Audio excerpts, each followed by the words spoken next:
Time is now 6 o'clock. This time we'll call this meeting to order. This being the October meeting of the Dawson County Planning Commission. We'll begin with invocation from Neil Hornsey, if you would, please, Neil.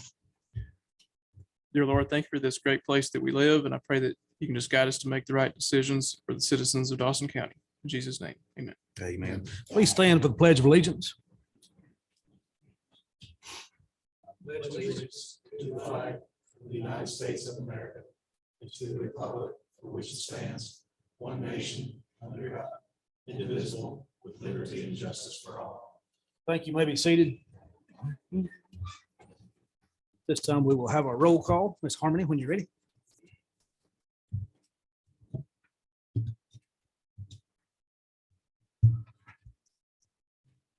Records show that all 5 of us are present tonight.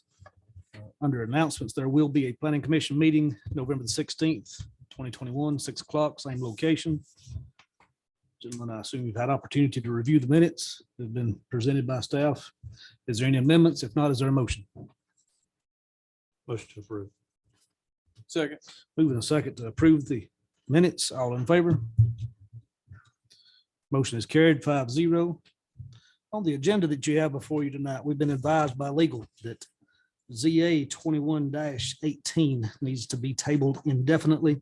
There's not adequate land to have it rezoned to RA. So I'd love to entertain a motion to table presentation ZA 21-18 as well as SU 2105.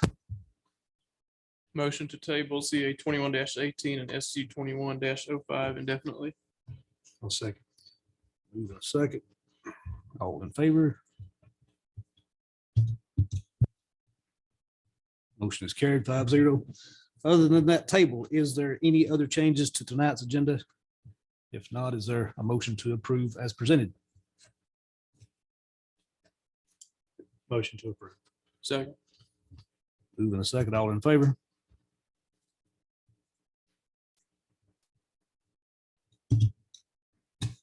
Motion carried 5-0. If you're here tonight to speak either in favor or in opposition of any application, and you have contributed more than $250 to any local official campaign, there's a form that will need to be filled out prior to you speaking tonight, and you'll find it up here at the desk with Ms. Harmony. Under new business, we'll begin with application for variance, presentation of VR 21-16, Georgia 400 Hospitality LLC. Is requesting to vary from the Dawson County Sign Ordinance, Article 9, Section 200 D1. Sign shall be ground mounted and wrapped in brick or stone, tax map parcel 115-128. Is someone here to speak for Georgia 400 Hospitality?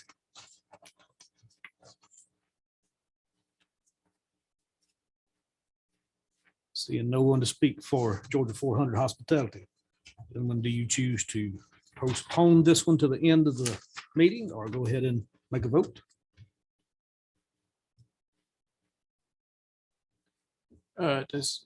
Can the planning staff present it?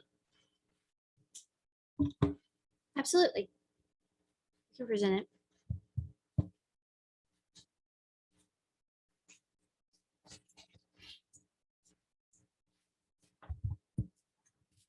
This application 2116 is to vary from the facade of the monument sign requirements.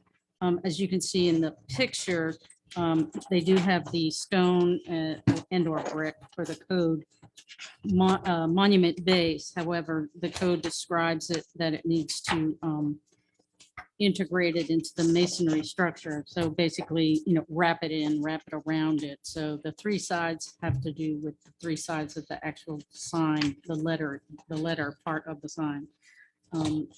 It was built, they started it without the benefit of a permit, and then they were basically, it was brought to their attention that the design would not work. So they're here after the fact for the variance. Is there any reason other than cost that they could not continue? Is there a design guideline from Holiday Inn that specifies? According to the application, there is. We did not check as far as with, Holiday Inn franchise, it's how that works. We didn't see a technical reason why it couldn't be done. Any other questions of staff? Thank you. Is there anyone here to speak in favor of the application? Seeing none, is there anyone here speaking opposition to the application? Seeing none, at this time, we'll close it to the board for discussion. Gentlemen, you have placed before you a variance for a sign ordinance. Sign already built, as you can see before you. Any discussion? Is there a motion? Motion to recommend approval or to approve the variance section. I'll second. Motion and a second to approve. All in favor?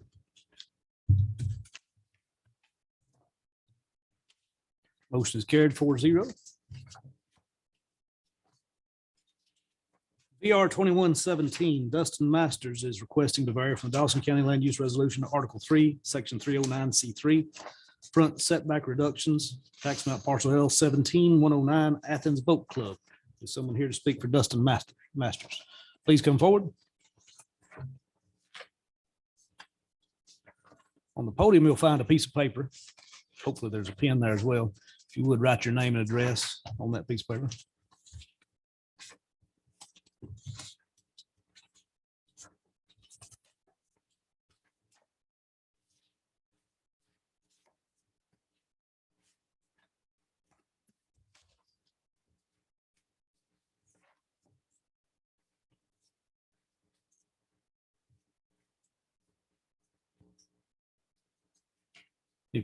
For the record, please state your name.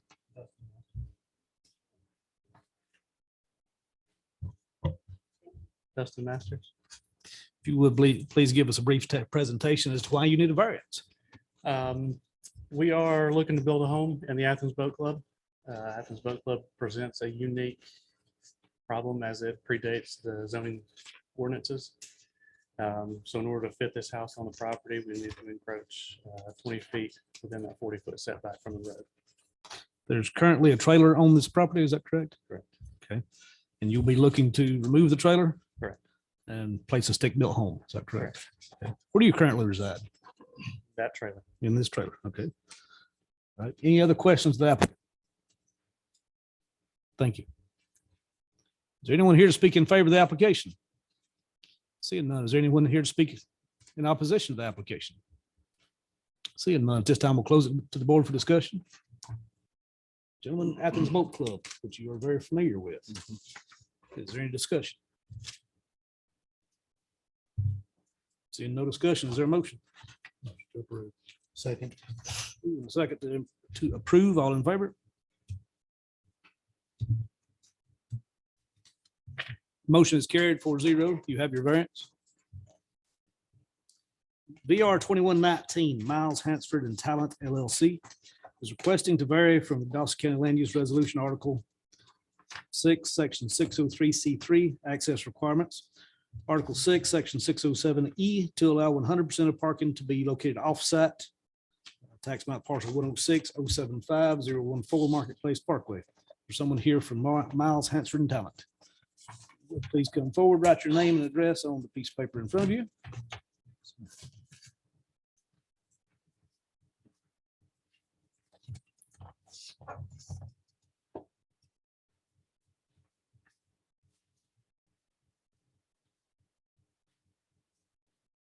For Good the evening. record, please state your name. Yes, sir, Mr. Chairman. Ethan Underwood, Miles Hansford and Talent. Our address is 202 Triple Gap Road, Suite 200, Cumming, Georgia. With me tonight is Mr. Corey Cianci with Core Properties. And he is looking to get variances to subdivide a piece of property at the new Super Kroger development. I don't know, I guess, Ms. Harmon, you'll help me get through this. This is it's a 15-acre site, and there is loads and loads of parking. I'm sure you're all very familiar with this. It's used tremendously. But Kroger is under contract to sell approximately 1/3 acre tract to Mr. Cianci and his company to develop a retail/restaurant use. I can't tell you who it is. You'll like it. But in order to do this, we wouldn't Kroger would not need these variances if it was building the building on its own. But with Mr. Cianci collateralizing it, he's got to create a new tax parcel, and that's what's created these needs for these variances. They're technical variances. If we could move to the next slide, please. This little orange out parcel shows the area that will be created as a new tax parcel, and we'll have this new commercial use. Next slide, please. This zooms in on it. If you, on the north side or the top side of the site plan, that is the west side of Kroger. And then this new building, which shows it does have vehicular access out to the Marketplace Boulevard tract. So it's not going to be landlocked, but technically that driveway is not on this tax parcel. So that's why we're asking for the variance. Also, the parking is going to be across and shared with Kroger. If you'll go to the next slide, please.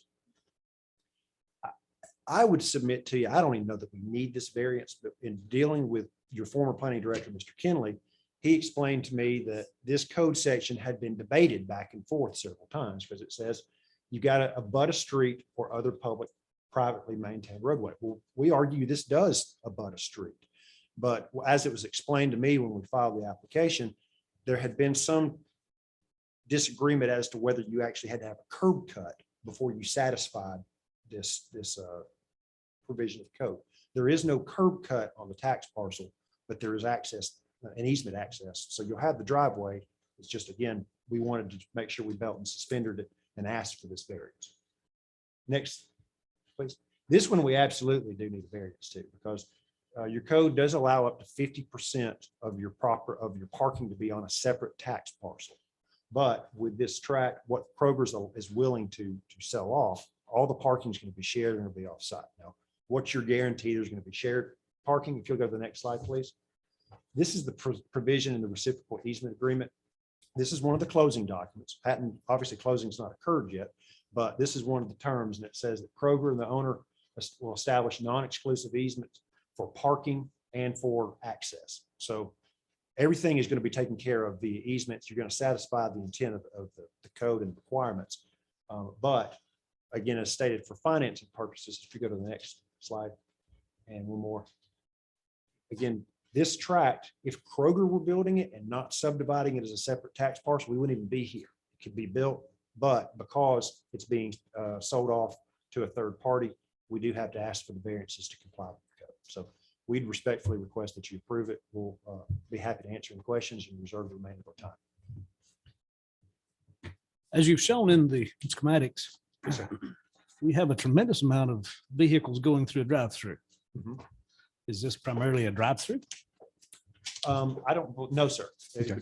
It would, again, it could be either a sit-down restaurant or it would be retail. So that we're anticipating that people will be parking. If you can go back to the, Ms. Harmon, if you go back, I guess 2-3 slides.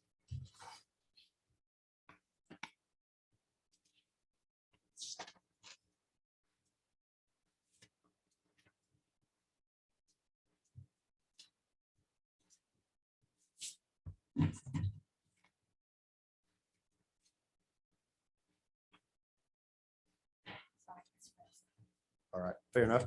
But in any case, so there's parking behind the track and also across the street.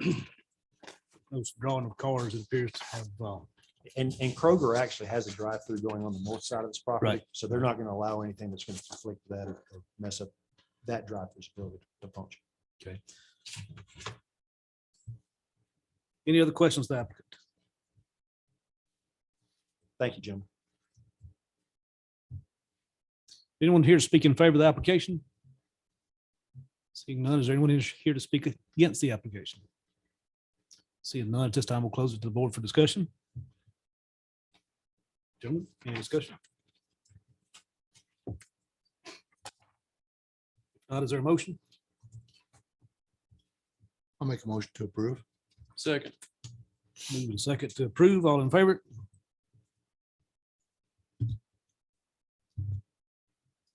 Motion is carried 4-0.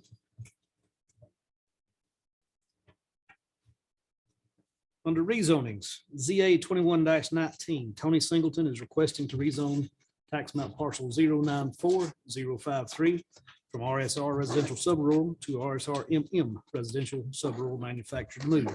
Someone here to speak for Mr. Singleton. Would please come forward. Write your name and address on the piece of paper there on the podium.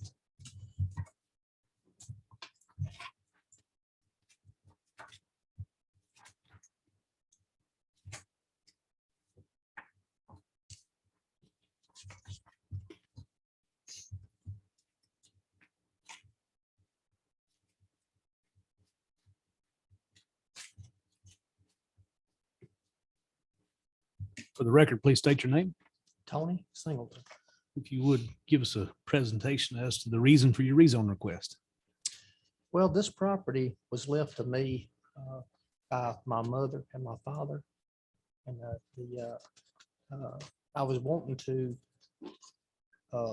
get it rezoned where I could put a mobile home on it for my daughter to live in. Right now, she's currently living in the Dawson Forest Apartments, and rent's just outrageously high. And we're trying to get her set up to where in her own place there to where she can, I guess one of these situations, you got to crawl before you can walk. And we're hoping to get this property rezoned to get her moved in there. My sister currently lives on the property now, and she's 60 years old and her health is not the best in the world. And we're going to kind of, get my daughter down there and kind of be there with her on the same property there, right, fairly close and everything. And, but that's just kind of where it's at. I mean, It's my understanding that there are currently 2 mobile homes on the property. yes, sir. Okay. And, And at some point there was a third, was there not? there was. Okay. There was actually a 4th mobile home on, and my dad had, removed them and got rid of them. The location of the new one, should this be approved, would it be on one of the former sites? Kind of real close to it, Okay. real close to it. So looking back towards the pasture area or where? It would be looking back toward, I guess, kind of the west of it, I guess you would say there. There's a real nice little spot right there. What our intentions are is to put the mobile home there. And then hopefully in years to come, she can build a house there, her and her fiance, well, hopefully husband, then they can move the mobile home off the property. Any other questions of the applicant? Thanks, sir. Is there anyone here to speak in favor of the application? Seeing none. Is there anyone here to speak in opposition to the application?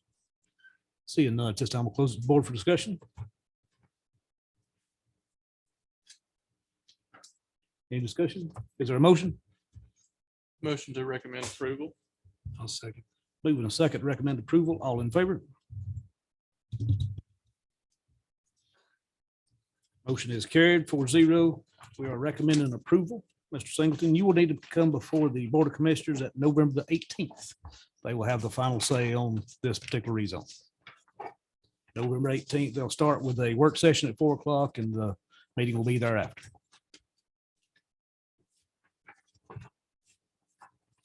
ZA 21-20, Michael Watkins is requesting to rezone tax map parcel 009-002 from residential agriculture to CHB commercial highway business for the purpose of operating an outdoor gun range on Highway 52. Someone here to speak for Michael Watkins. If you would, please come forward.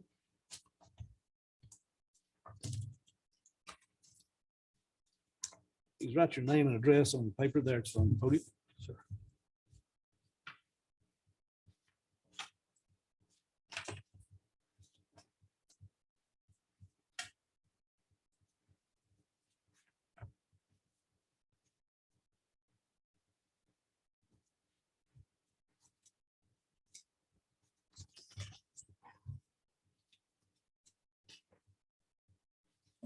And for the record, please state your name Michael Watkins. and please give us a presentation as to why you're requesting a rezone. Well, first, I want to thank you for the time being here and on your schedule and members of the public that are here. A little bit about me. I'm a 25-year veteran in law enforcement. Majority of my career was up in New York, so please don't hold that against me. Moved to Georgia for the taxes. New York is horrible and the beautiful weather down here. Over my career, I've done a lot of different things. In my presentation, I had it there for you. Over the years, I've trained a lot of people in the use of firearms and law enforcement and the civilian side as well. Since retiring, I took that on as a passion. I started working at local gun clubs when I lived in Cobb County, and I decided to go out on my own and open my own business. So I did that, and I started just freelancing at different clubs. I've saved enough money for a couple things: to buy this beautiful property up in Dawson County and to send my daughter to school. She's currently at Georgia Southern and happy to say she's studying criminal justice.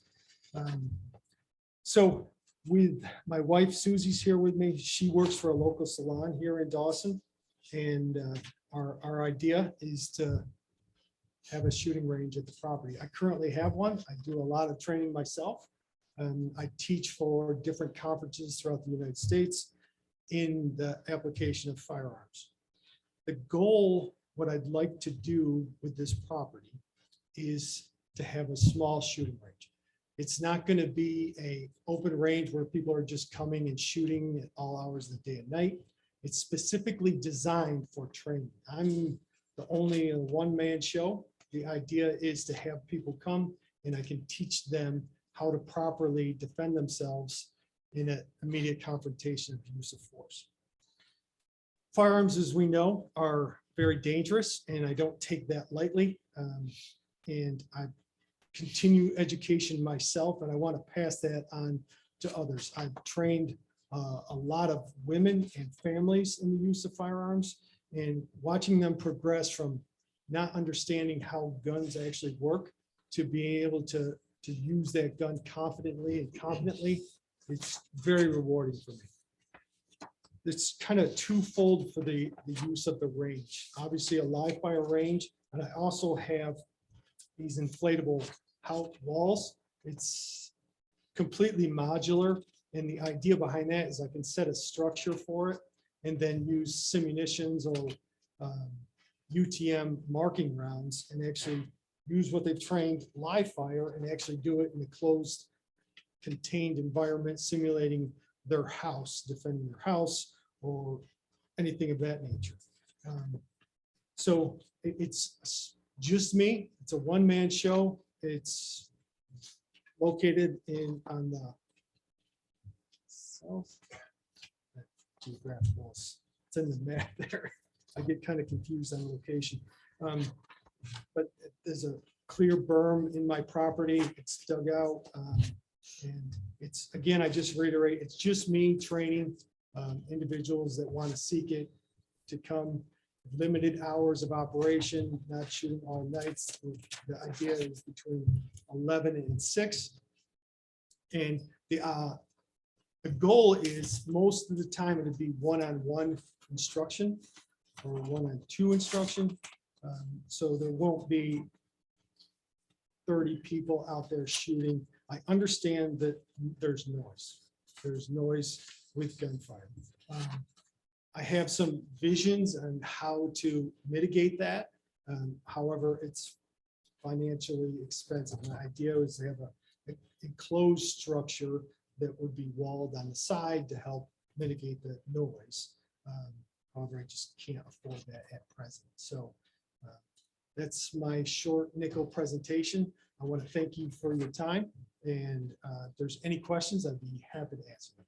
There's currently a house on the property. Do you live in this house? I do. Okay. And could you speak to the property? When did you purchase this property? March. In March of this year. Okay. And you're looking to rezone the entire 6.93 acres to commercial.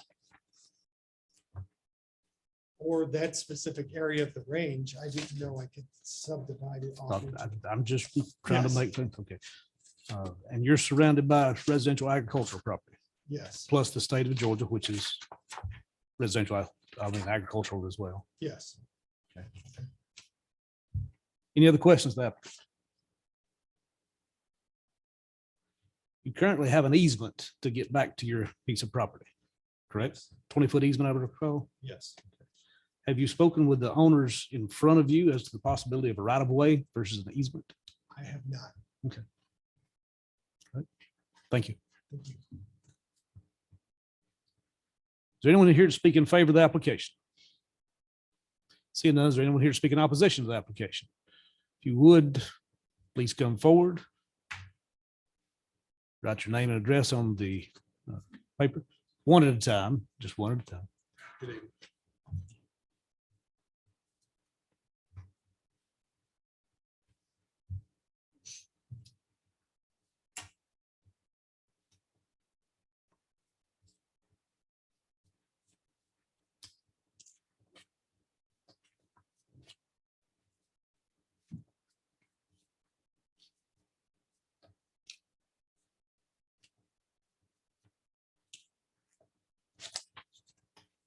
For the record, please state your name. Good evening. My name is Russ Dixon. Hope you're doing well this evening. If you grant me a little bit of time, probably 5 or 6 minutes, Certainly, and what I would like to do is try to help, for those of you that may not be familiar with the area, help you become a little more understanding about the circumstances for my individual impact, my wife Tracy and our impact, and then also the properties around us and the other neighbors as well. And I think some of them may want to come up and say something about it also. What I'd like to do is just read a statement to you with a few points. I've got some illustrations, and I have a survey that might actually help you understand better my property in relation to Mr. Watkins. So, if I may, my wife Tracy and I have raised 6 kids. Our family has enjoyed the property we've owned here in Dawson County since we first purchased in 2013. Tracy and I are in the design stages for the construction of a new home where we will full-time reside. We hope to be living here in the next 12 to 18 months, where Mike and Susie will be our resident neighbors. I believe in Second Amendment rights. We have 2 sons that are United States Marines. We have raised our kids to be respectful of firearms. While I understand that individuals wish to be trained in the safe handling of firearms, which I fully support, there are key differences in believing in a right to bear arms and the intent that Mike has for this assault weapons tactical firearms shooting range.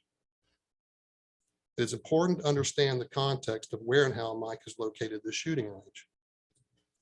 Our property, and if I may, maybe I'll give you this, it'll help you. That's a survey that's going to really happen that we want to do.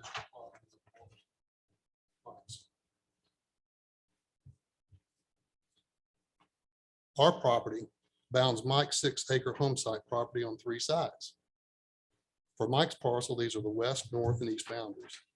Altogether, we share a common boundary total of 1,766 feet of property line. The location where Mike has already built his firearm shooting range is less than 100 feet from our property. Also, the backdrop of the shooting range is less than 100 feet to the Dawson Forest WMA property line at the south boundary of Mike's property. Mike has no Highway 52 or other public road direct access to his property. Drive access that he does have to his property is by a combination of 2 driveways. From Highway 52, his access is via 238 feet of common easement driveway for all the private property owners down this driveway. From there, the remainder of his access is best described as a prescriptive easement established decades ago across 420 feet of the property that Tracy and I own. This established prescriptive easement seemed to satisfy the Dawson County Land Use Resolution, Section 603, from the property access requirements that keeps the property from being landlocked. We recognize that and we honor that, and we have since we've owned and been in this area.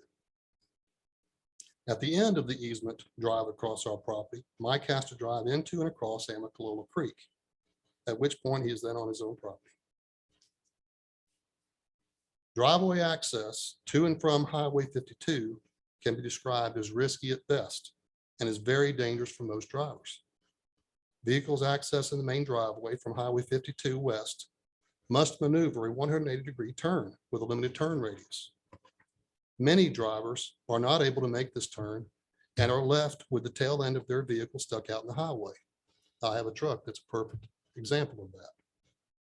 On the other hand, vehicles that exit the driveway to enter Highway 52 east always have to swing into the oncoming lane where a blind curve exists.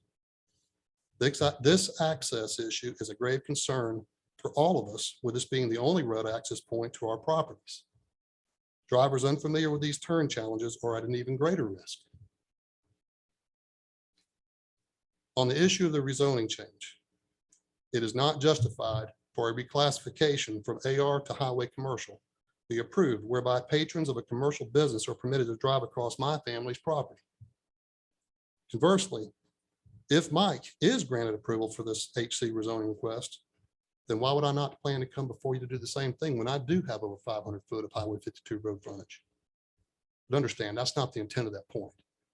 I'm just trying to prove that it is out of character with the existing zoning, the many decades established use, and we don't want to see that change. The characterization of use for all of the properties that share access via the main easement driveway was established long ago and is accurately reflected in the current AR zoning. The parcel access driveways were originally old skidder roads for timber farming logging access. Any zoning change for any of these properties would result in major environmental impacts that will certainly draw the attention of the Georgia EPD and the federal EPA. Note that Mike, his residents, and any visitors must cross through Amicalola Creek, an EPD designated primary trout stream. Knowledge of this proposed commercial enterprise on Mike's property will certainly be opposed by a multitude of environmental groups. To conclude these written points, I'd like to say that I'm sorry that Mike felt that he was green-lighted to proceed with his business plans. However, his desire to operate a commercial shooting range does not reach the merits for approval, considering the noise nuisance, civil trespass, infringement on privacy, danger to residents and business patrons, threat to Amicalola Creek, and overall detriment it will bring to the quality of life and property valuations for the neighbors. I know Mike's passionate about what he's trying to do. I'm just as passionate, if not more so, about trying to do something very, very different. We own land there that has an established use, and we have a family. It is a danger to have the idea that there are going to be people with guns with the intent of shooting them driving across my front lawn. Thank you very much for your time. Dixon. Anyone else to speak in opposition?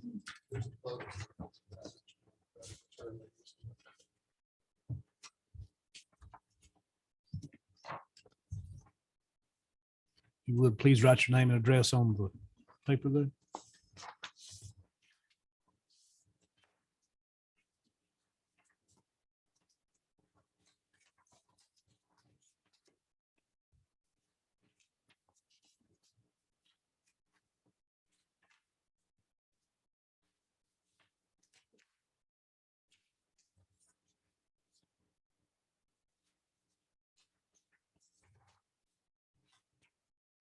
For the My record, name is Dan Wiley. I actually live in Gilmer County.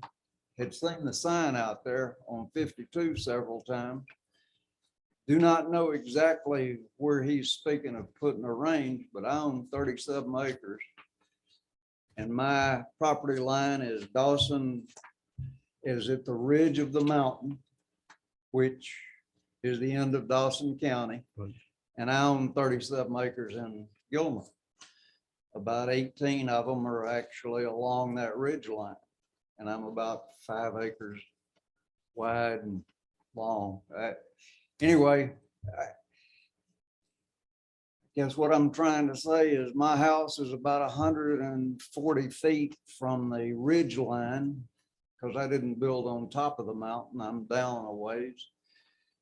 But every now and then you hear someone hunting back in there, and you always kind of listen to see if the bullet's going through the trees or whatever. You know, is it time to take cover or not? I shoot myself. I have a berm. I'm the other side of the mountain from where this gentleman seems to be talking about. And I bought in 08 and couldn't believe what a beautiful, out in the country, always dreamed of having some property and building a house towards the center of it and having me a nice quiet place, which this is a pretty beautiful, quiet place between Dawsonville and Ellijay. Very little traffic out that way unless it's a truck on 52 or one's moving from Dawsonville to Ellijay, since that's to go around when there's a tree falling across 52. I've found out you have to go a long ways to get around that. But I do not want to see somebody putting in a gun range on the other side of the ridge from where I'm at. If at all possible, I guess I would oppose it as much as I could. And I have most of my, at 75, most of my kids are grown. Still got a 17-year-old, but most of them are pretty well heading off to college here in a year. So I'm glad to see that. It's just to be close to a gun range isn't what I thought I was buying.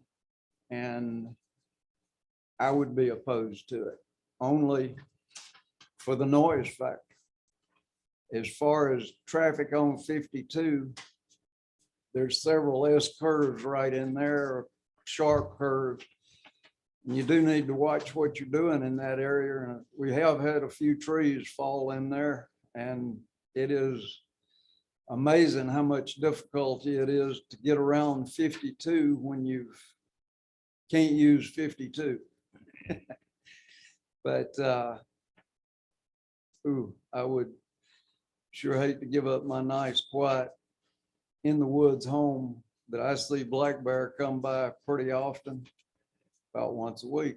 I built where the black bear come from the Amicalola Basin across the ridge and go down to the lake at the end of Mountain Ash Road, which is not but a few acre lake, but that's where the deer and I built a porch around my house because we have so many animals crossing that ridge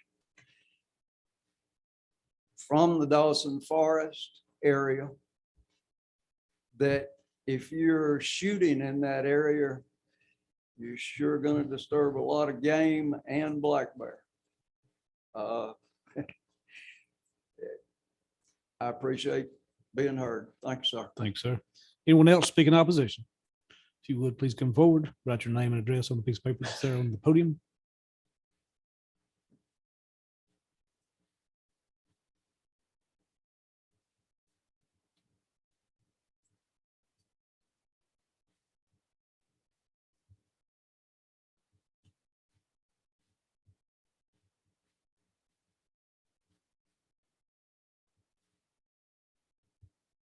Please state your name and opposition. I'll be succinct. I'm also a neighbor on Mountain Ash Road, which is less than a half a mile from where this property is. If it makes a difference, our driveways in Dawson County, 3.7 acres in Can I Dawson get your County. name? Francie Chambers.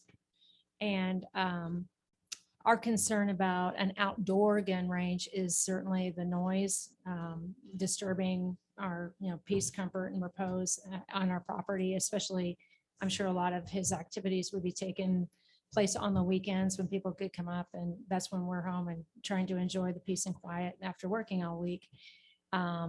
Also, I do concur with a gentleman's concerns that section of Highway 52, we all call it the S curves or the curbs, would be extremely difficult to get in and out of. So I think our primary concern is just the noise and how that would also affect our property values, constant shooting as a commercial venture. But we're just about a half mile from there. Thank you. Thank you. Anyone else speak in opposition? If you would, please come forward, write your name and address on the paper.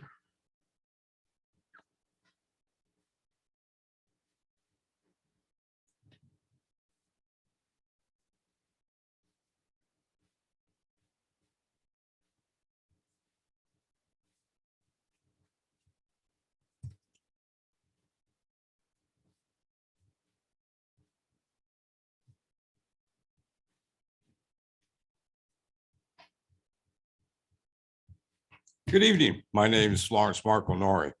I live on Mountain Ash Road, which is approximately a mile away, again, where the rest of the people live. I moved up here so I could get away from noise pollution. This operation may be a one-on-one shooting range at this time, indoor possibly. What's it going to be in 2, 4, 6 years? Are we going to end up with a 10, 20, 30 stall shooting range, outdoor shooting range? Automatic weapons, noise pollution, just driving us nuts every day of the week. Here comes the weekend. They're full. I mean, I don't know what it could develop into in the next 5 years. And that's what I'm concerned with. We don't need more traffic out there. We don't need a gun range where maybe in the future again, it's full, people can't get in. So people start coming up our road to look for a place to shoot because they came from Atlanta or wherever to come up and shoot. Noise pollution again is what I don't want to hear. If I want noise pollution, I'll move back down to Atlanta or East LA or downtown Denver, Detroit, where I can hear it. I mean, I don't want it here. People do a little sports shooting up there one way or the other, but it's not constant. It's not an everyday operation. And that would be number one. Number two, I would be concerned in the future if it developed into a larger operation that the property values could diminish when people saw them. I mean, who would want to have a highway next to their house in the middle of nowhere? A large shooting range could do the same thing. The environmental study, again, on the animals, we could be running the deer, the bear, some birds away with constant shooting. And as much as I get tired of the bears, I do enjoy them. And we have a lot of bears up there. And I guess that's about it for me. Thank you. Thank you. Anyone else speak in opposition? If you would, please come forward, write your name and address on the paper.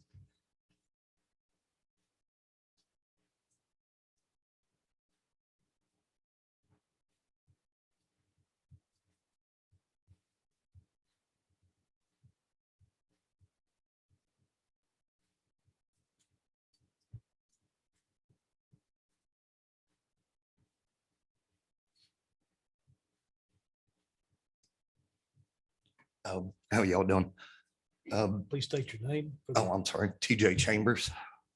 I'm in law enforcement for 35 years.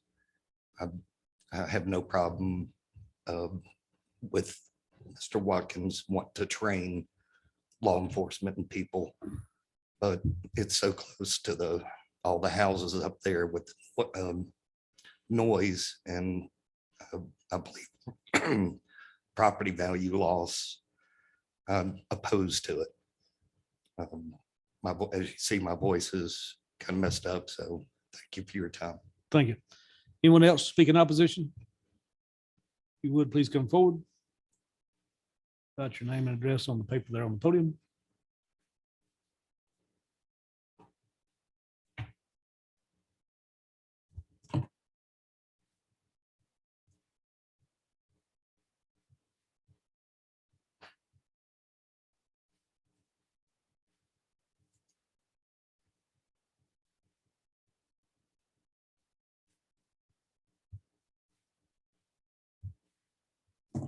Please state your name. My name is Edmund Burke, and I am a neighbor of the applicant's property. Recently purchased property. My wife and I bought the acreage a few months ago. And I think I'm here out of an interest as a neighbor, but also should disclose I'm a real estate attorney and that I've done work indirectly through one of your attorneys for the county. So I just wanted to disclose that. And I'm glad to see that there was people here to speak in opposition. I would reiterate their sentiments in terms of the noise and those factors, but I just found out about it through one of our neighbors, having been a recent purchaser and not up here all the time. And this is more for the record, but I sort of had an issue with the way the notice was handled. I think there was a second sign added on Friday up at the street. Prior to that, the only yellow sign was down in the woods. People, I guess, did find out about it, but the last sign was only been there 5 days. I think the law requires 10 days before the hearing. And moreover, I think the part that in terms of the process, because of our easement situation, this parcel is a bit unique. It appears landlocked if you were to look at the tax map, but we know it's not. They have an easement up to the highway, but that brings in other parcels that I would say would deserve notice of the app. I found out about it, but we use the common road entrance, but as soon as you come down the hill and see the sign, we take a right and go off into the woods. So it would affect everyone who uses that common entrance. And that includes about 5 or 6 additional tax parcels. So just to note that point, but other than that, as to the specific, application and use, I think it doesn't fit the current plan the county has for the area. And I think that the entrance in itself isn't suitable for commercial use. It's arguably not suitable for residential. It's a very dangerous intersection where you have to, the drive approaching 52 almost runs parallel, whereas you can say ideal intersections perpendicular. This comes in almost at a 160-degree angle. You have to get to the top of the hill and do a 3-point turn just to navigate a right turn and not cross the center line. So for that reason, we don't think, it would have to be improved. The size of the tract, it's only 7 acres. And for an outdoor shooting range, there's some concern that that's just too small for what would be going on.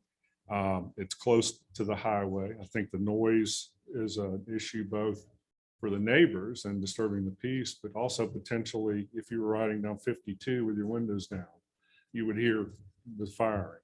And I did have a chance to visit the property this past Sunday, and it sounded like someone was firing down at that site, and it was continuous. It wasn't an occasional rifle shot. It was more rat-a-tat-tat, continuous burst of fire.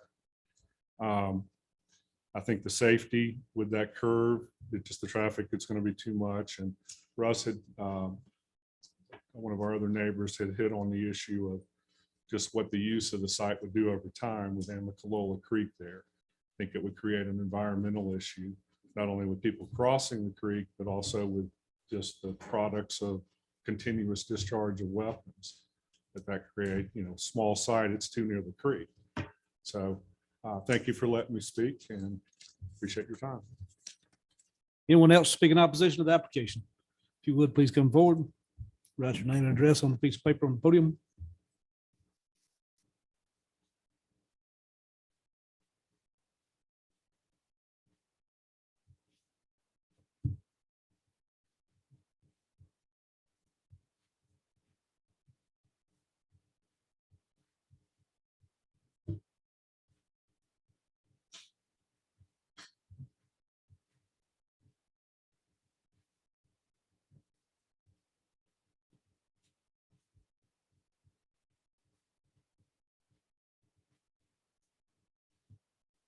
For the record, please state your name. Tim Jakovich. Really appreciate you all allowing us to speak here today. Lori and I moved from Johns Creek in '08 for the same reasons I think a lot of these folks did, to leave the traffic and the noise. We really like the peace and quiet on the north tip of Dawson. We welcome Mike and Susie to the area. I tried to help Mike with his road when we had the big rain, and we thank him for his public service and law enforcement. I've been 25 year small business owner and support the citizens of Dawson County to open small business. I know we need small business. They're very important to America and the American dream. The Second Amendment also is part of America, and we support that right 100%. Over the months, we've tried to adapt to the shooting, but it's affected our life not in a positive way. With COVID now, Lori worked from home. She can hear the shooting inside the home. Now that the leaves are falling, the sound's even louder. This isn't a weekend with the buddies shooting a few skeet.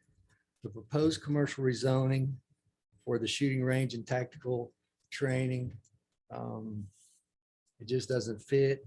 And Mike's website, trainf4.com, take a look at that.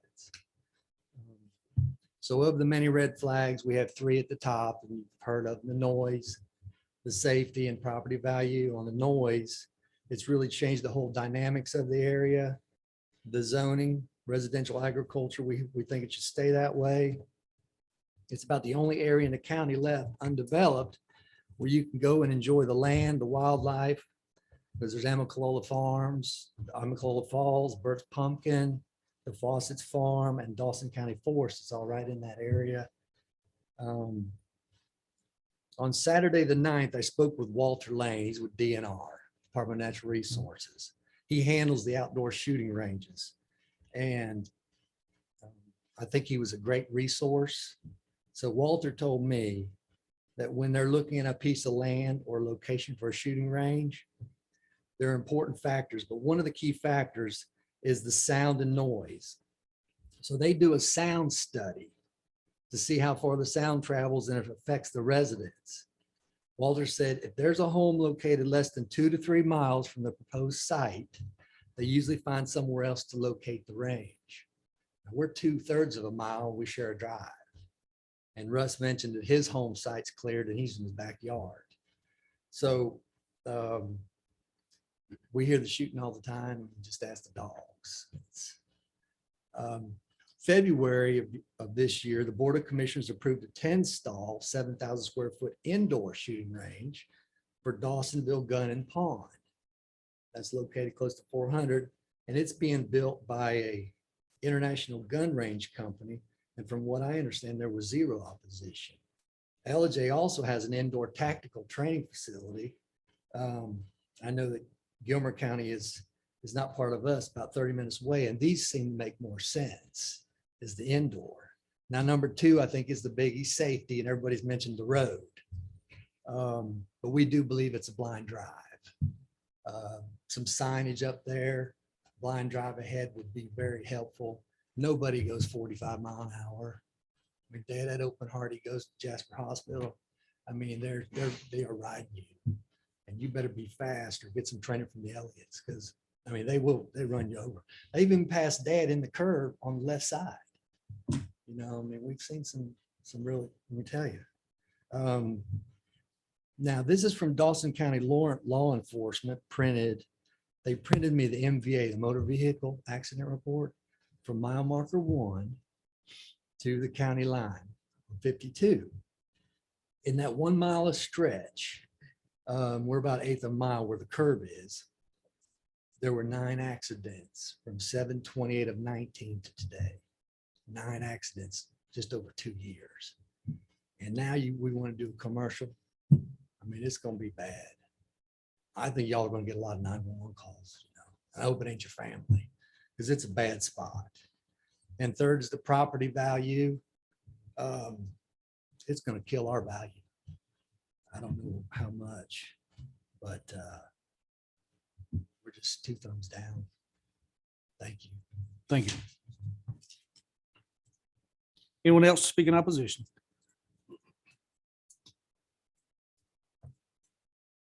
Seeing none, at this time we'll close it to the board for discussion.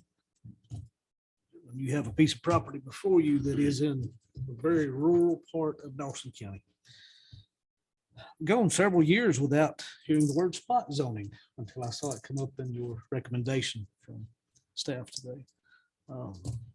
Certainly to put a commercial piece of property in the middle of residential agriculture area without road frontage goes against most things that we adhere to. But that being said, is there any discussion? I appreciate what the applicant's trying to do, but yeah, I don't think it's the right spot. Is there a motion? Motion to recommend denial. I'll say. Move it a second to recommend denial. All in favor of recommending denial?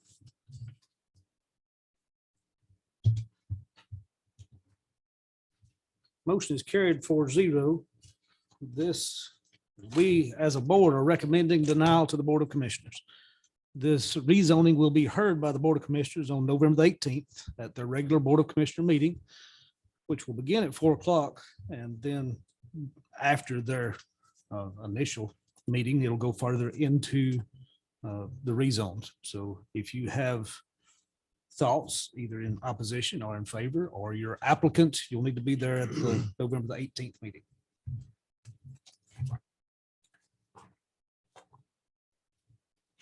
ZA 21-21. Jim King is requesting rezone tax map parcel 098-015, 098-016-01, 098-016-02 from RA residential agriculture to RS3 residential suburban 3 for the purpose of developing a 379 lot subdivision. Highway 9 South, Goodson Road. VR 21-08. Jim King is requesting a variance to the Dawson County subdivision regulations, Article 10, Section 1003D, minimum lot width reduction, tax map parcel 098-015, 098-016-001, 098-016-002. Is someone here to speak for Mr. King? If you would, please come forward. Write your name and address on the piece of paper there.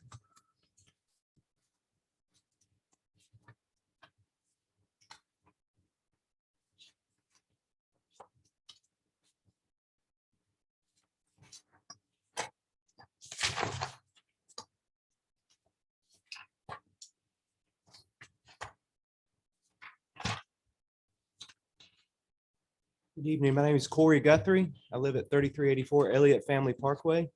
I'm not Jim King. They let me out of my cave. He had another prior commitment and I'm filling in for Jim. I appreciate this opportunity to present to you, Mr. Chairman and Commission, this proposed development off of Dawson Forest Road.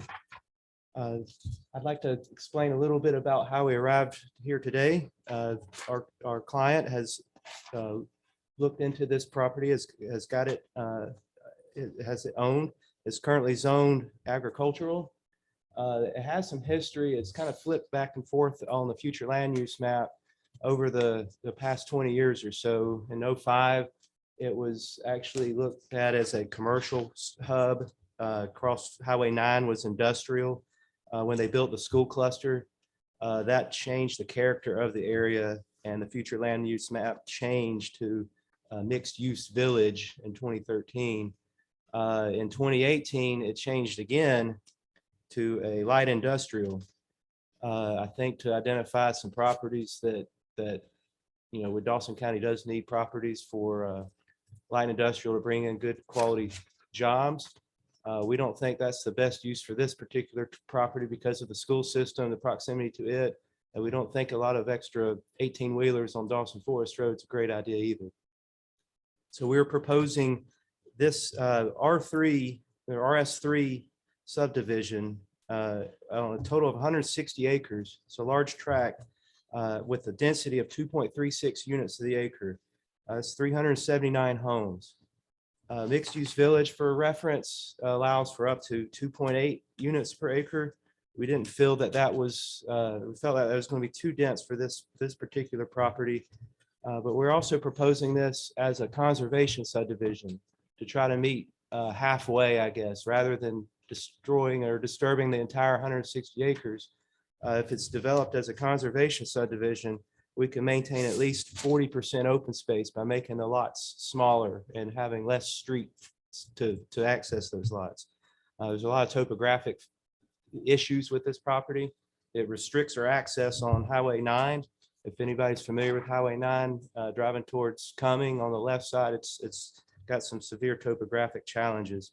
We're proposing one main entrance on Dawson Forest Road, where the road itself can accommodate this traffic, and with a left turn lane, a right turn decel lane, 2 lanes pulling out of the neighborhood to ensure there's not long waits pulling out of this neighborhood.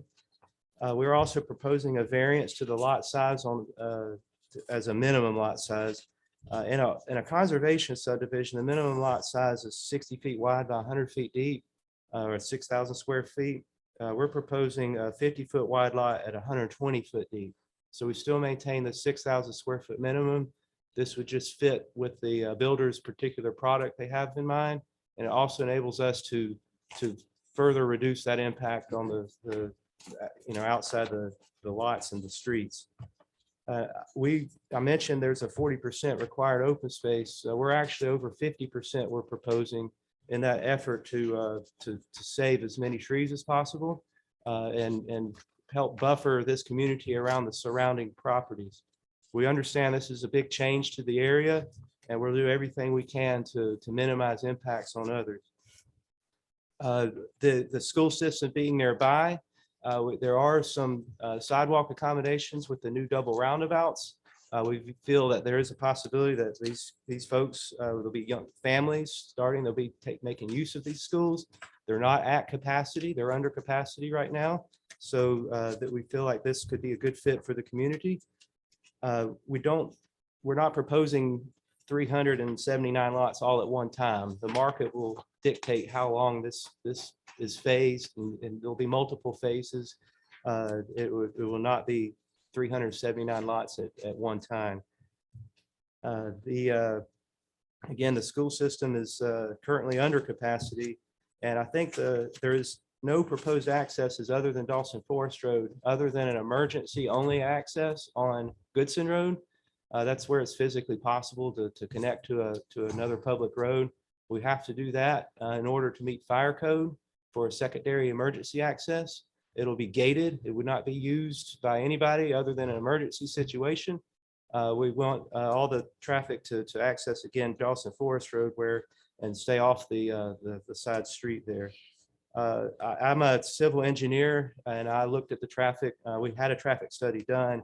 I'm sensitive to Dawson County and Dawson Forest Road is currently seeing an increase in the amount of vehicles per day, and it's going to continue to do that, not just from Dawson County, but from northern Forsyth County and even people from Cherokee County coming in from Kelly Bridge Road. So just some numbers, just as an FYI, Dawson Forest Road currently sees about 6,200 vehicles per day. I looked this up today, so these are current numbers. For reference, Highway 9 sees about 8,200 vehicles per day. For reference, Highway 53 between Dawsonville and 400 sees a little over 15,000 vehicles per day. And Georgia 400 sees about 35,000 vehicles per day. So my point is we are proposing turn lanes to alleviate some of the traffic issues on Dawson Forest Road at this particular subdivision. I've thought about what the future of Dawson Forest Road looks like. When will it need to be a 4-lane road? There is sizable right-of-way. There's still some topographic challenges with it, but there is at least right-of-way in place, which is better than a lot of other county roads. But be that as it may, usually you don't have a 4-lane road until you have about 24,000 vehicles. So case in point, 53, Georgia DOT has no plans to turn that into a 4-lane road anytime soon.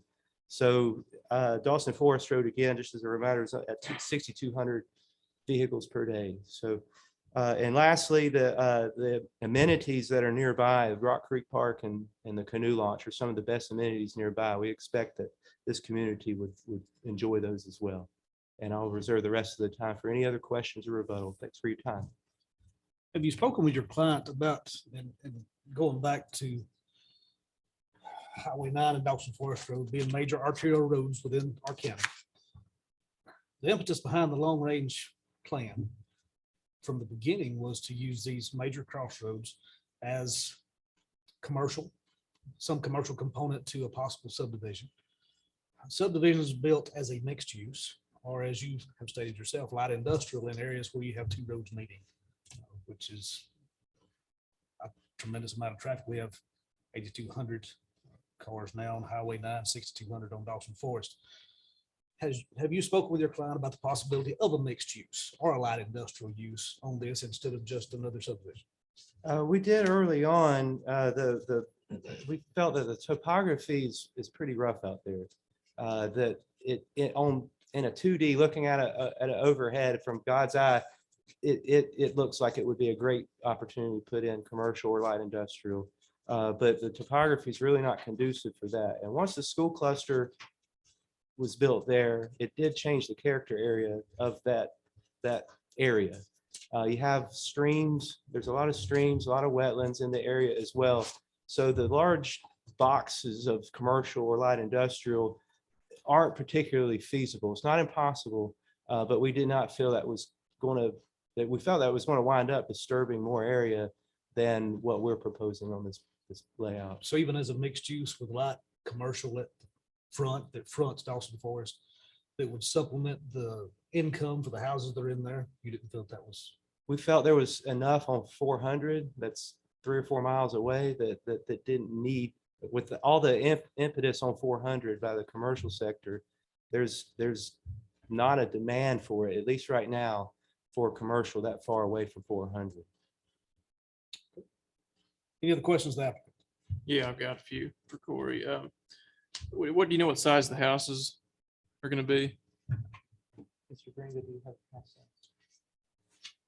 Not at the moment. That could be up for discussion. Do you have a look at the houses and finishes, outside finishes, anything like that? Not for this evening's presentation. Price? I can't say to that, but I will tell you that it's almost impossible to build a house under $300,000 right now. What about, I noticed there was no amenities. Not proposed with this plan.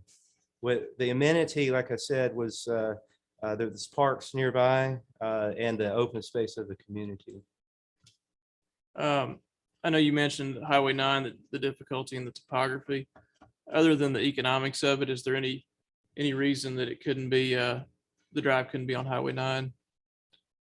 I studied that. There's good access on Dawson Forest Road. You have site distance accommodations there. Highway 9 is a lot more limited in it. Is a location on Highway 9 that's not quite as topographically inaccessible, but it's in some S curves. So we got some issues with that. So it just steered us to Dawson Forest Road. Okay, I was concerned about the distance from the driveway to Goodson Road. It's already hard to turn out of Goodson Road now, and I can't imagine if you got a bunch of cars coming out of that subdivision, what it would be like, but I know there's a fairly long straightaway from the roundabout south on Highway 9. And I didn't know if there was a, way you could get in there. Well, yeah, there's about a 70-foot fall there. It's not impossible to access Highway 9 again. It's just we were trying to leave a buffer off of Highway 9 because it made it for a good contiguous hardscape or a hardwood forest there that's we're looking to salvage. Okay. So you had a traffic study done. I saw there was one page of that in here. That's all that was in here, right? Okay. Did the traffic study look at Goodson Road? I don't think it did. The intersection with Dawson Forest in particular, or just. Well, I know what people are going to do when they want to hit if they want to go 400 south, they're going to go out right. And they're going to go through Goodson Road to AC Smith and over to 400. And I was just curious. I don't think that Goodson Road was investigated because of the access on Dawson Forest Road. I don't know where the distribution will be going east like that. And the DRI results, did we get the full report yet? It came in at approximately 4:45 this afternoon. So your notebooks were already compiled at that point. But yes, sir, the preliminary comments was what was included on the final report. Okay. That's included in your packet. Okay, I think that's all I had. Any other questions to the applicant?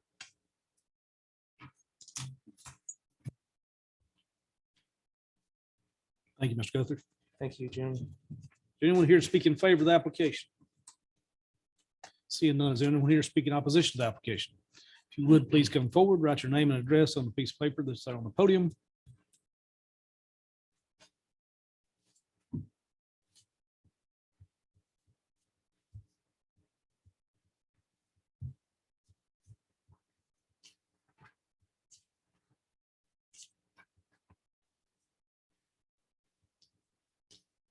For the My- record, please state your name. Jessica Scott. My husband and I purchased our home up here 6 years ago, directly off Dawson Forest. Coming from a small town in upstate New York, I wanted a small town to raise my family. My husband grew up in Dawson County, over near the corners over by the store.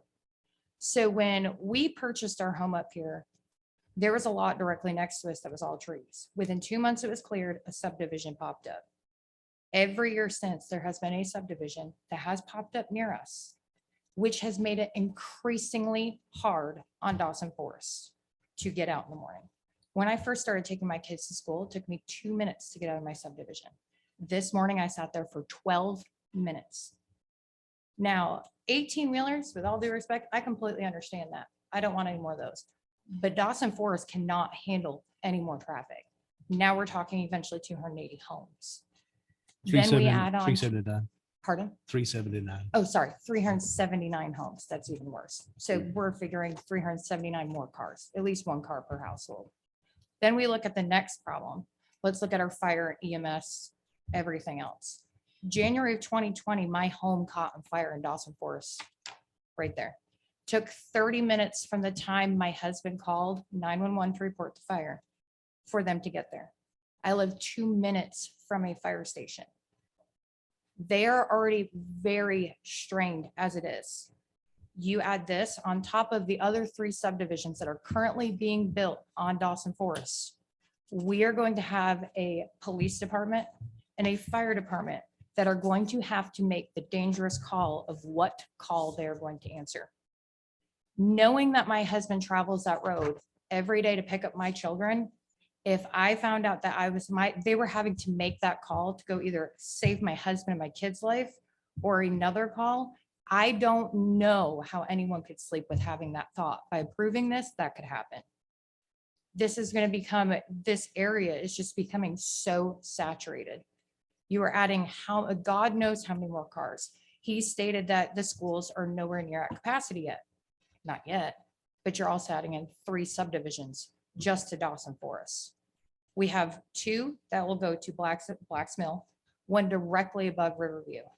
Then you have to take into account for Thunder Ridge off 9 that is going to be split between Riverview and I believe Robinson Elementary. That right there is going to top out the schools. I have a son that is in special education. He is deaf. He is 7 years old. I'm already currently having trouble with the school. I don't need these classes to max out where teachers are so overwhelmed that these kids aren't getting a good education. Dawson County teaches with their heart, but when you're putting 25, 30 kids in one classroom for one teacher, kids are going to fall behind. That's not fair to our kids because as we all know, the kids are our future. Eventually, one of my kids may be very well sitting in this spot. I would like to hope that they're going to be looking at the future of Dawson County, whereas the county slogan says quality of life matters. By adding in another subdivision on this road, you're not showing that quality of life matters for Dawson County. This is not the quiet town that it was 6 years ago. I understand growth is inevitable, but this is not the way to go about it. That will make the 4th subdivision with more vehicles on Dawson Forest. We can't handle that. We can't, not with fire, not with EMS, not with sheriff's office. We can't handle it with just daily drivers on it. It is becoming dangerous to leave my subdivision with my kids. I have to worry that at 7:15 in the morning, someone's going to be coming down Dawson Forest without headlights on and hit my vehicle with my children on it. That is concerning. Very concerning. And that should be something for everybody to think about because I'm not the only parent that has to leave that subdivision. Doesn't matter if you're a parent, if you're just somebody going to work. This is something that we cannot have go in. Numerous homeowners are going to be disrupted just by the noise of it. But the traffic is just going to be too much. So I think you should oppose it. Is there anyone else speaking opposition? If you would, please come forward. Write your name and address on the piece of paper.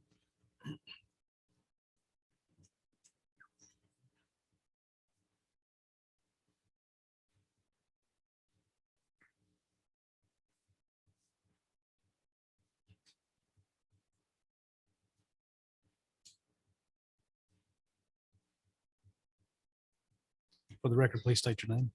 Jamie Harper. So I am an adjacent property owner. My husband and I own 27 acres that borders this property. We also have the creek that leads from our property into their property. My concern with this is actually looking at their application. I believe the letter of intent on their application is very misleading. While technically correct, very misleading. They state that they're going to have 2.3 homes per acre.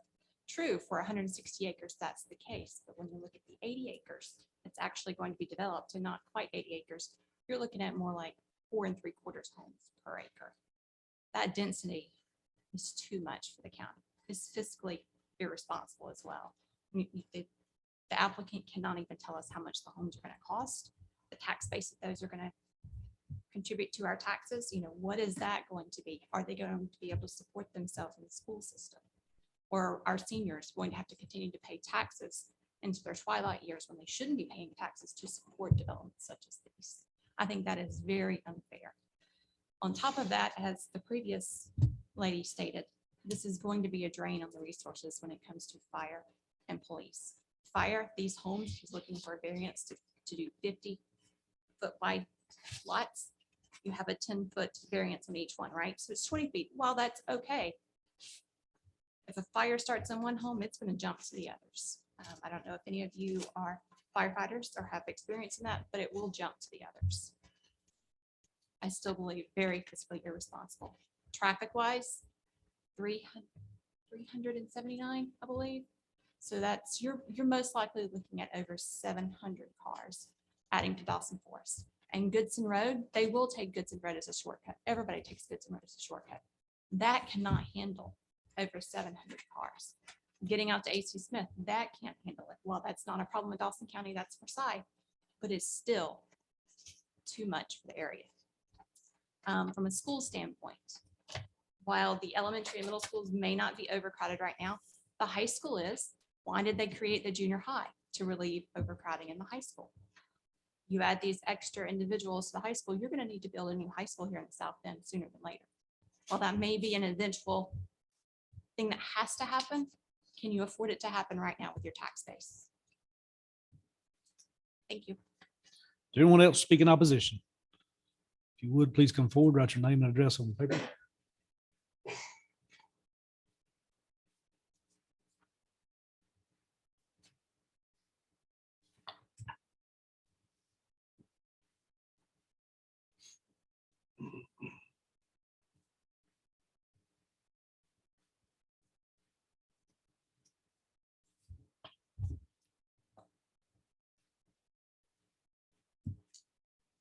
Linda Smith, and I live at 444 Goodson Road. And if you'll look at this plat on Goodson Road, where their property stops, there's a driveway that goes to a piece of property back off the road. There's another piece of property there with a single little driveway where the property 5 acres off the road, and mine's the next. I've only been here a few months, about 6 months, and I bought to be here for the quality of life that you folks have here. And it's beautiful. And I have lived in Atlanta and Gwinnett County. And I have seen, I mean, it's just rush, rush, rush. I hear a lot of people talking about the traffic and all that. But I don't know if y'all looked at this thing, but if you look at how these houses are done, it's not just one house. These things go on. I don't know. I think I counted one place today. I think it's down Dawson County. I think there's 40-something houses in a row. And these things back up.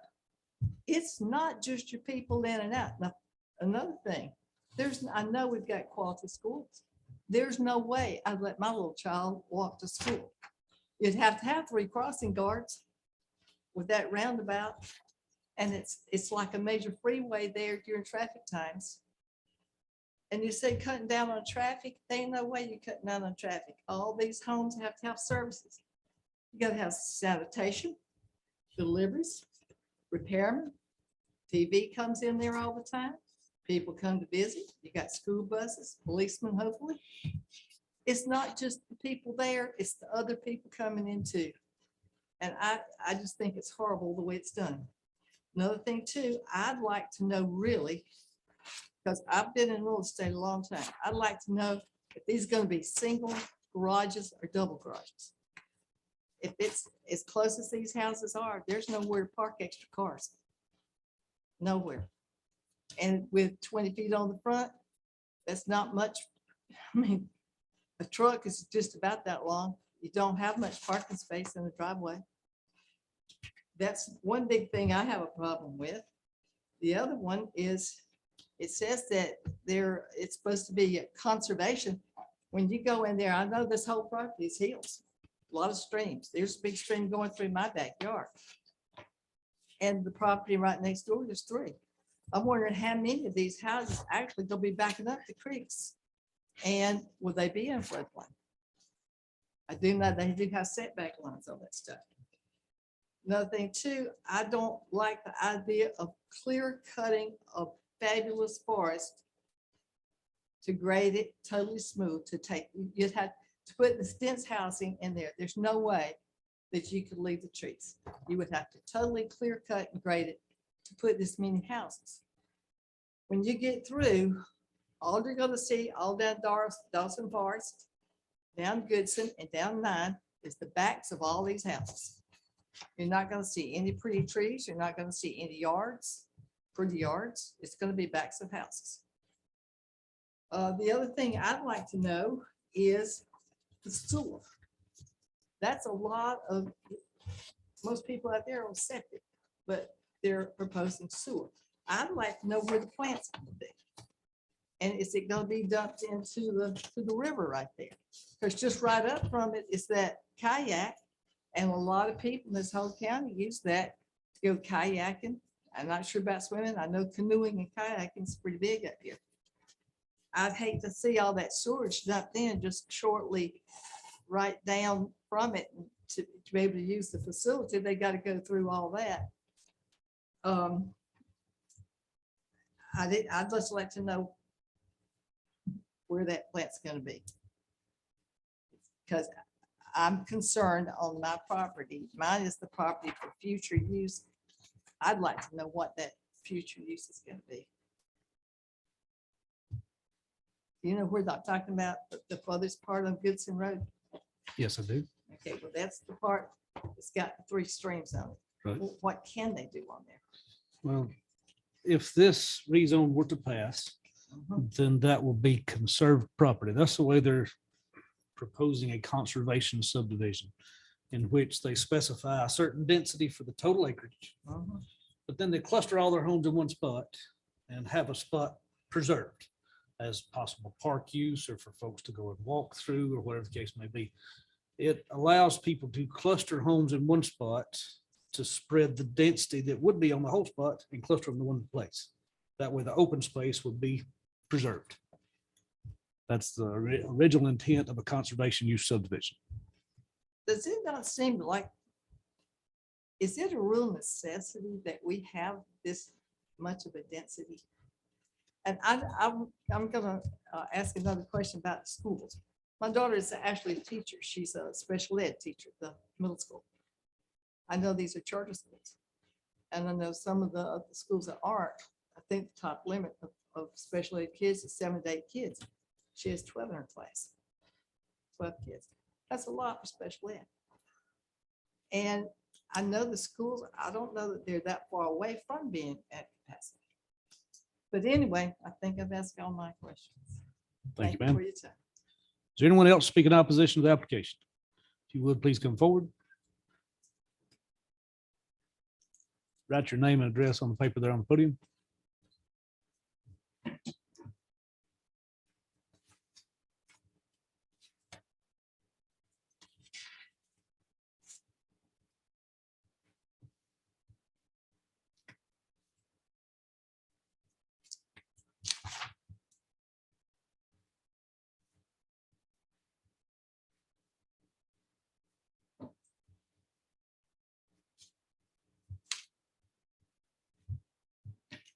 For the record, please state your name.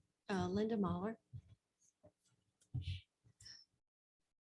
My husband and I bought some property on Goodson Road.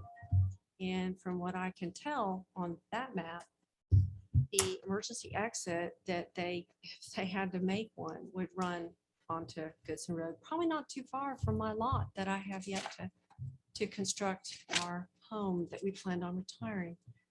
But I've lived in Georgia, Metro Atlanta, about 40 years. I've lived in Duluth and watched that area just grow. We live in Cumming and have watched the way they have allowed for large subdivisions to be built on the Ronald Reagan between exit 14 and 13, and apartment complexes and everything. The traffic is horrific. And the key reason we came this way is to get away from the traffic and to have our piece of solitude. And now that I hear this, it was quite alarming to me when I got the letter in the mail.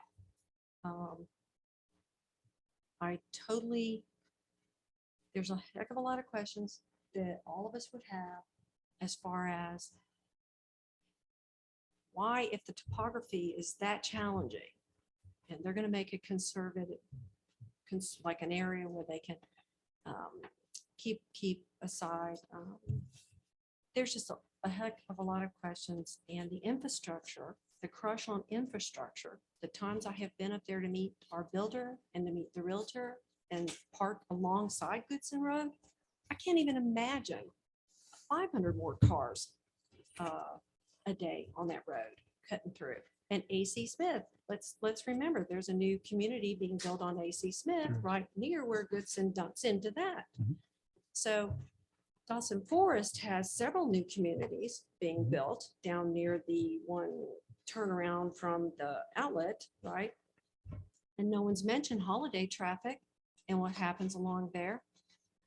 But also infrastructure increases, the property taxes increase. And who in the front end usually bears the burden of that? Necessarily not the new homes that are built. It's the property owners that have been there. They're just, I've seen where we live in Cumming, it's just been destroyed by overdevelopment. And I might have bought further north had I known that's how disappointing this is. So my husband and I do oppose this. We don't have children in the school system, but I can see that how that can be a great concern. And I mean, demographics, will the HOA approve any kind of rental when, if this were to go forward? Would that HOA have a percentage of homes in that community that would be allowed to be rented? You want to talk about killing property values? I've seen it happen in HOAs and Cumming. So, and that was when the real estate issue happened. Some of the HOAs turned back their percentages of what they would allow, and now they've readjusted. So I'm just very disappointed, and I do hope the count, I hope it is disallowed. Thank you. Thank you. Does anyone else speak in opposition to the application? If you would, please come forward, write your name and address there on the paper.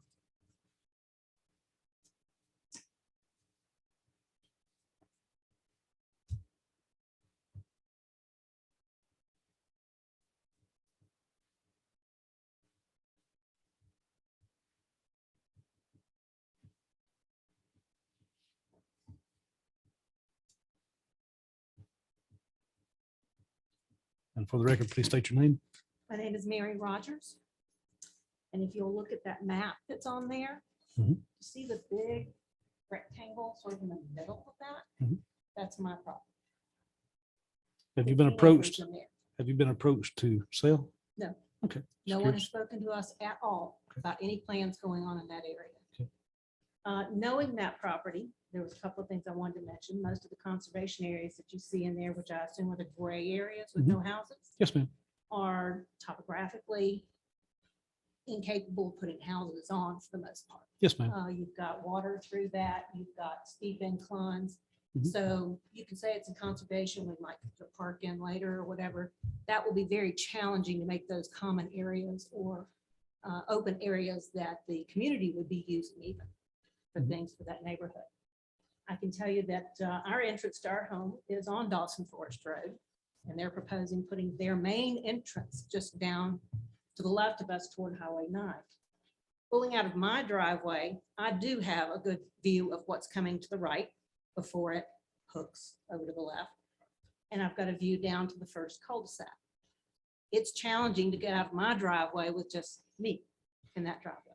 I watch Goodson Road coming up, which we have on the other corner of our property. And those poor people coming out on that incline cannot see around to that side, and people are flying through there. And I don't care if they just dropped it from 55 to 45, but 45 is too fast for them to be able to safely get out. They had to put up a big bar thing with big yellow things that reflect to try to tell people, don't go here because that's a pasture at night, so that they don't miss that and run down the road or on the other property or things like that. There are 2 roundabouts there, not one. It shows one on this, so that's a little misleading. So the traffic slows down significantly in that area, which it should with the houses and the things that are there. And I understand their conundrum about being able to put a entrance in off of Highway 9, although that is what their proposal was to begin with. It is. And I don't see it at all No. on this. People are very concerned about the Goodson Road. When they put their entrance where it is, they're not going to have a very good visual to the right when they come out to pull out to go to the left, to the cul-de-sacs, or in the other direction. You can put as much turn lanes, as much distance in there as you'd like to, but it's gonna be extremely difficult for them to see what traffic is coming in and out. And we're already talking about, let's just say there's one car per house.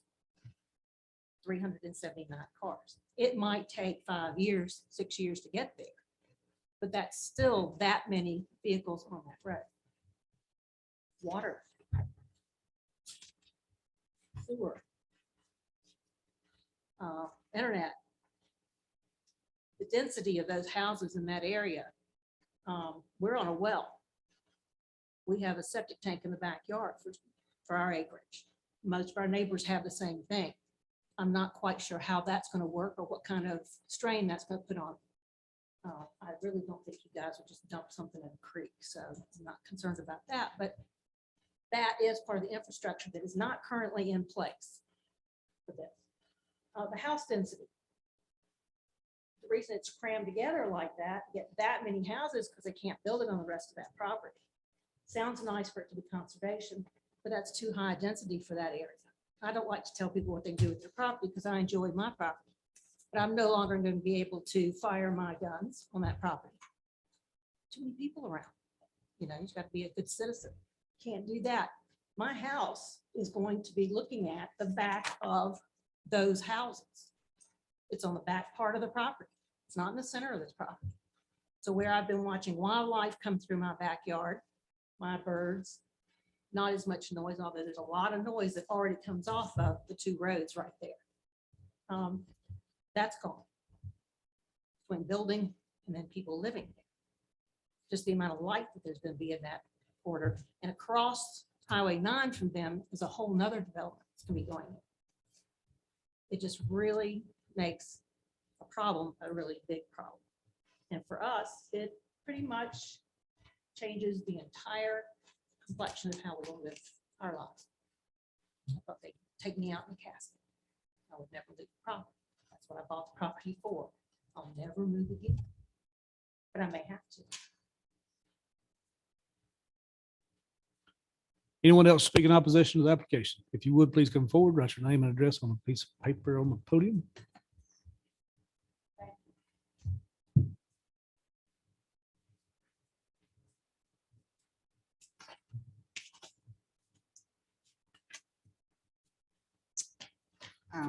For the record, my please name is state your- Morelli Gardner, and I wasn't going to plan on speaking, but I moved to Goodson Road in 2013, and I also lived in Facade County, and it just grew, and I was like, I'm done. I was tired of it, so I moved to this great road called Goodson Road.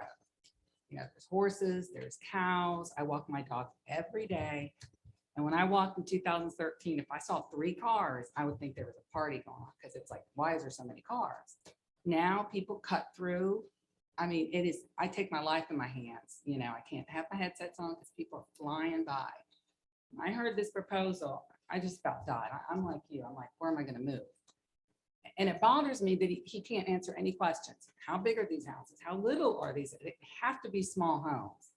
You know, houses are getting more expensive, but they're getting smaller. You know, what are they going to look like? You're not answering any questions that bother me, and you're slapping, and those look like matchbox homes. We can't, I understand growth, whatnot, but we need to slow down and say, is this viable? What's it going to do to the people around it?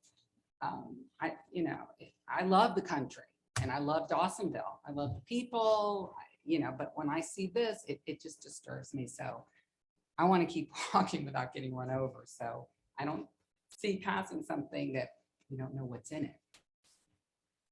So I just thank you very much for your time. Thank you. Anyone else to speak in opposition to the application? If you would, please come forward, write your name and address on the piece of paper on the podium.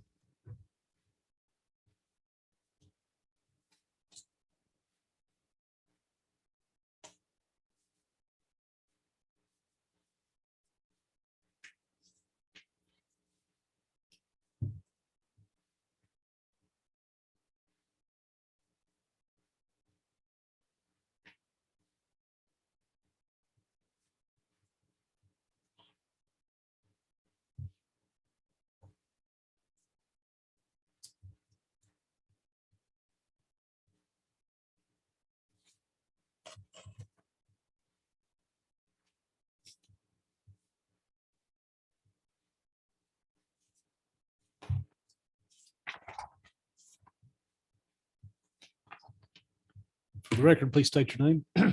I'm Wayne Smith. I live on Goodson Road. And several questions I have.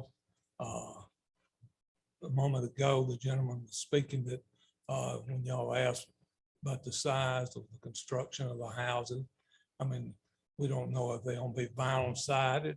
We don't know if they hardy plank, or they brick, or they wood, or we gonna build some kind of clay house or something. I don't know. And it's kind of funny when you come up and asking for to pass this, and when you fellows don't even know yourself what kind of construction they planning on doing, roof systems, you know, anything.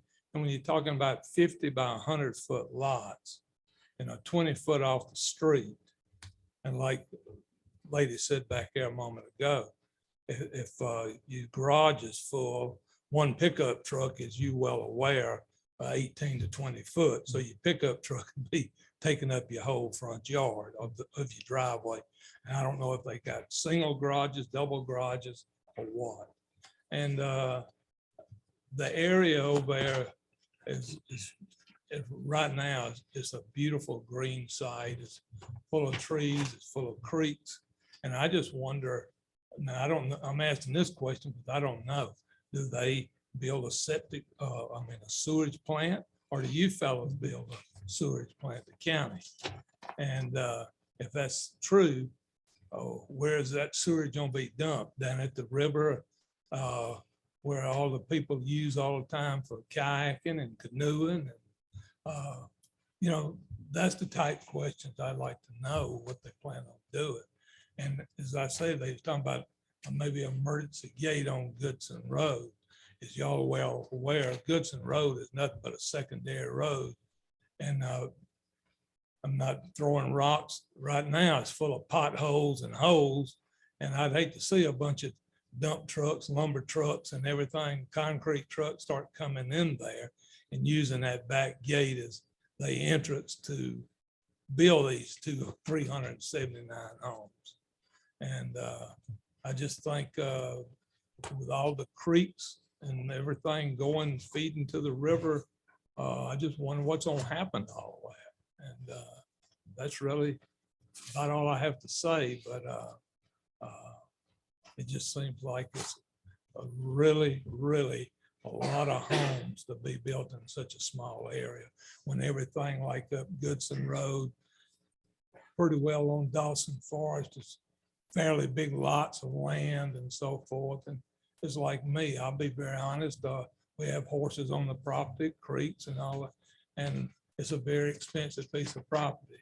And I hate to know that my property value is falling to the ground if they start building these little Mickey Mouse houses. And I don't know that because the gentleman couldn't tell us what they're building. So that's really it. And I appreciate y'all giving me your time. And hope y'all really look at this very seriously. Thank you, Mr. Smith. Anyone else to speak in opposition to the application? If you would, please come forward. I have thoughts on additional questions that may actually be for you guys. If you would, please state your name. I'm I know sorry, it's written. Jamie Harper. Okay. As we know, sometimes it's out of our hands, so we might have to approve a particular development. If that development is approved, is there anything to have a barrier on the adjoining properties? So my property will adjoin the piece that is going to be marked for conservation or for a park. That may have individuals going through that property all the time. What is going to denote where their property ends and my property begins?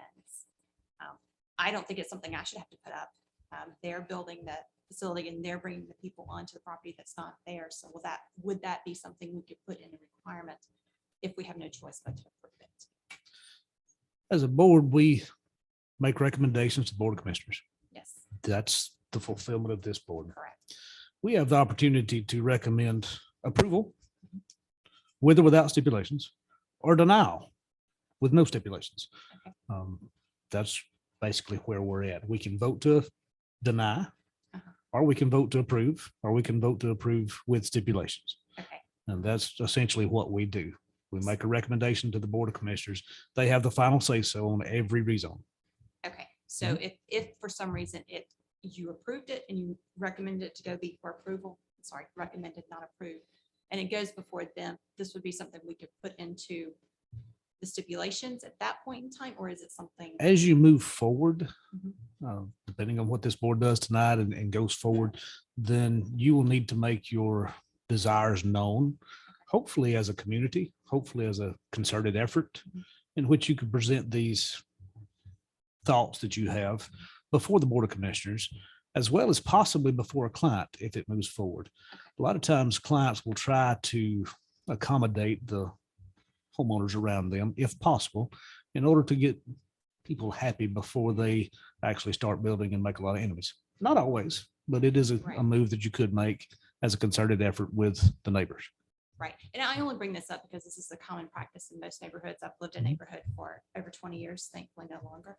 But we had a border where my neighborhood was required to put up a border with adjoining landowners to say, this is where our property starts and that's where yours stops and that's where yours begins. So we knew, because living in a neighborhood, I know individuals, adults, children alike will venture to other parts that may not necessarily be part of that neighborhood. I don't want that on my property. Thank you for your time again. Thank you, ma'am. Anyone else to speak in opposition to the application? Seeing none at this time, we'll close the board for discussion. Gentlemen, we have before us both a rezoning application as well as a variance for shrinking lots so that we can put 379 homes on 160 acres clustered together with no amenities, no house specs, no price point, no build out plan. Do you have any discussion? Yeah, I took a look at the rezonings from the last couple of years along Dawson Forest. And there's, well, at least from that, what I looked at Pacific Group, the last one we did for them, going west, which we actually recommended denial on those, but they were approved eventually. There was nothing over 2 units per acre approved. The closest one to this is actually the Etowah Water and Sewer property west of the schools, and it was approved for 0.95 units per acre. So I think that this is just way too much density, not to mention all the unknowns. Any other discussion? It does not meet the future land use plan either, with that being said. Seeing no further discussion, is there a motion? Second. Motion to deny and a second. All in favor of denial? Or recommending denial? Motion is carried 4-0 to recommend denial to the Board of Commissioners. As far as the variance, would you like to go ahead and address it as well? Please do. Motion to recommend denial It's a variance. or to deny it. There's a motion to deny. Is there a second? I'll second. Moving a second to deny the variance. All in favor of denying the variance?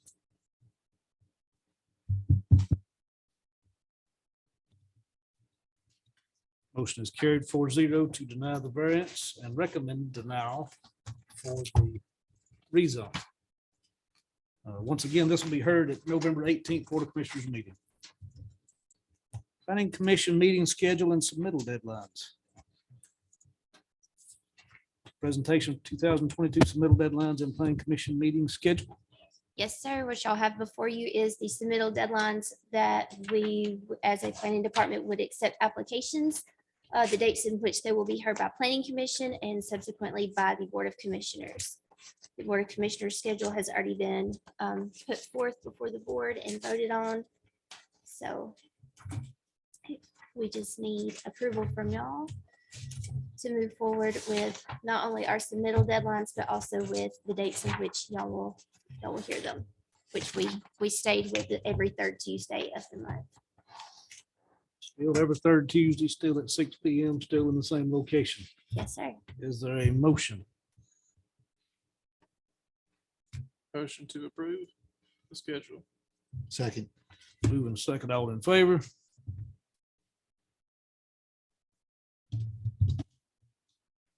Motion is carried 5-0. Do we have any updates from planning staff? We do not. We're working on a couple of code changes, but they wouldn't be sections of the code that this body deals with. Short-term rental.